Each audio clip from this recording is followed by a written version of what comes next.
वरहमतुल्लाहि वबरकातुहू। मेरे प्यारे व्यूअर्स को मेरी तरफ से प्यार भरा सलाम।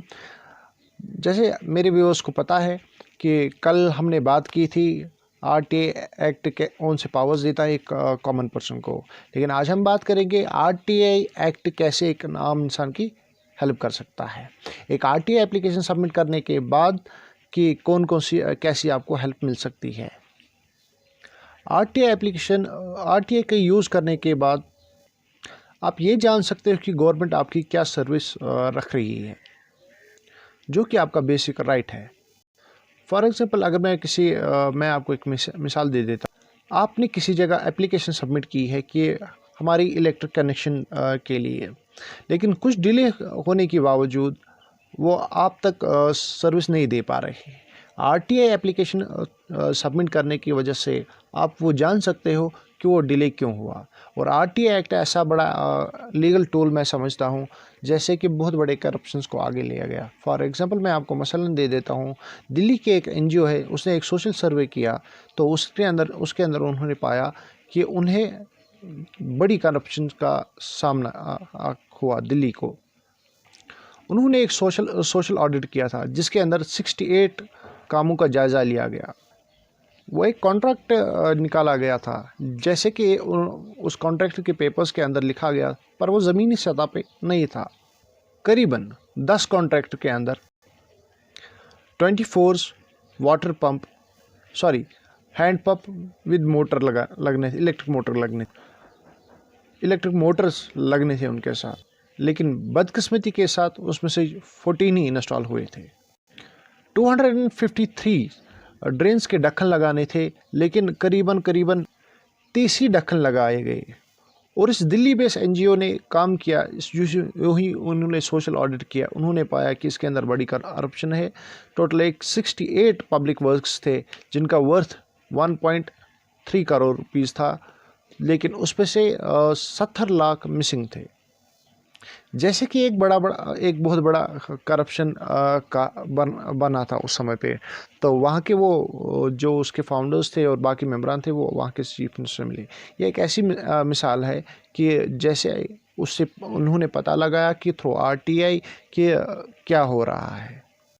आप आरटीआई एप्लीकेशन सबमिट करके ये भी पता लगा सकते हैं कि आपके राशन कार्ड या आपकी इलेक्ट्रिसिटी बिल या आपका जो कलेक्शन म्यूनसिपल कमेटी जो काउंसिल कमेटी या जो ये कलेक्ट करती है पैसा, उसका रिसिप्ट भी आप हासिल कर सकते हैं। साथ साथ मैं आपको ये भी बताऊं कि गवर्नमेंट छोटे बच्चों के लिए खाना पीना, कपड़े, यूनिफॉर्म, किताबें, ये सब भी आप पता लगा सकते हैं आरटीए के थ्रू। या अनकट पावर शेड्यूल होता है या कुछ और होता है, इस आरटीए एप्लीकेशन के थ्रू ये भी पता लगा सकते हैं।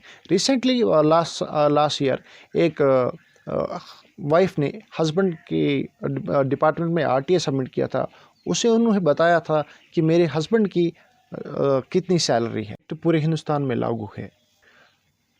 धारा 370 जम्मू कश्मीर स्पेशल स्टेटस होने के बावजूद भी अभी उस पर आरटीए एक्ट नाफिज है।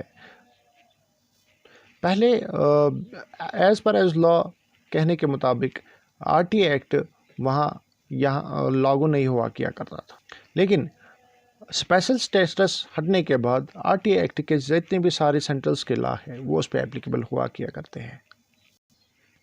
चले आज हम बात फिर से करेंगे कि आरटीए एक्ट के अंदर कौन कौन से कवर्स होते हैं। आरटीए एक्ट के अंदर से जो कोई भी कॉन्स्टिट्यूशन ऑफ इंडिया के अंदर आ जाता है, जो एस्टेब्लिशमेंट आता है, उनसे वो आरटीए के कवर्स आते हैं। फॉर एग्जांपल पार्लियामेंट और state legislative, state government, central government, own self financed, central financed, non government organisation, yes, NGO के ऊपर भी आरटीए सबमिट कर सकते हैं।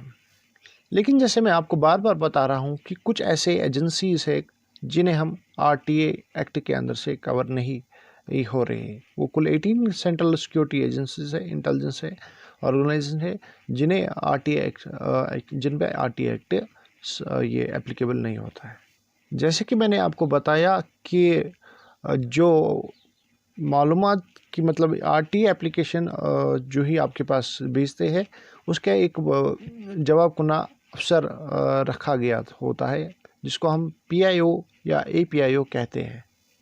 पीआईओ और एपीआईओ का काम ऐसा बनता है कि वो आपकी आरटीए एप्लीकेशन देखते ही उसको विद इन टाइम बाउंड उसको रेस्पॉन्स करना होता है।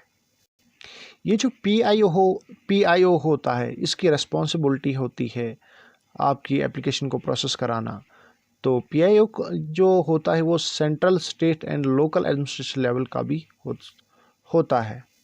और अगर आपको कोई प्रॉब्लम होती है तो जिस ऑफिस में आप, जिस डिपार्टमेंट में आप एप्लीकेशन सबमिट करते हो, वहाँ के नोटिस बोर्ड पे लिखा होता है कि ये जो पब्लिक इंफॉर्मेशन ऑफिसर है, ये इसका कांटेक्ट पर्सन कहाँ है, और इनकी वेबसाइट्स पे भी होता है। अब हम बात करेंगे एपीआईओ की।